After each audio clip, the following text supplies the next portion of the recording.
Gracias a la vida que me ha dado tanto, me dio dos luceros que cuando los abro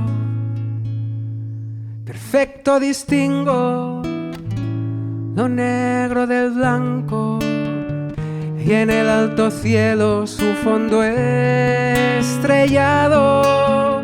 y en las multitudes el hombre que yo amo.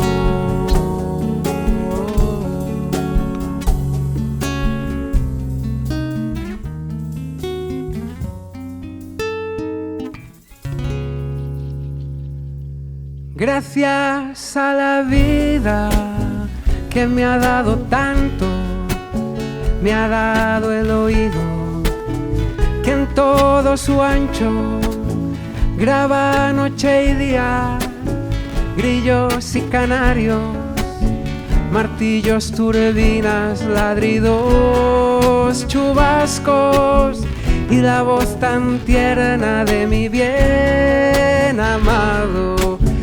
Gracias a la vida que me ha dado tanto, me ha dado el sonido y el abecedario, con él las palabras que pienso y declaro,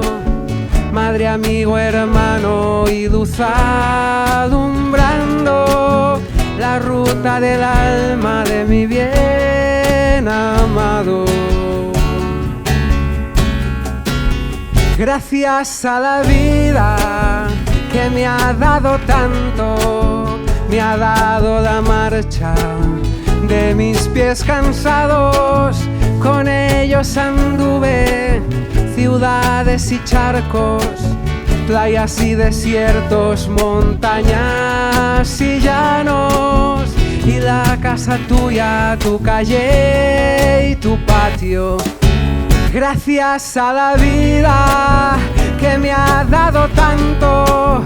me dio el corazón que en todo su ancho, cuando miro el fruto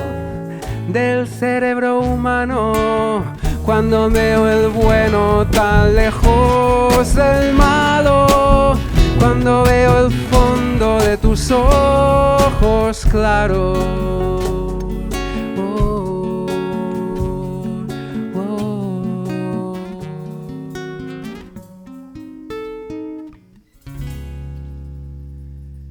Gracias a la vida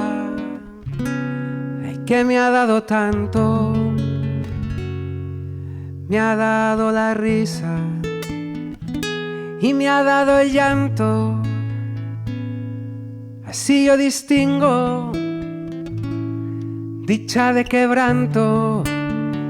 los dos materiales que forman mi canto, y el canto de ustedes que es el mismo canto, y el canto de todos que es mi propio canto.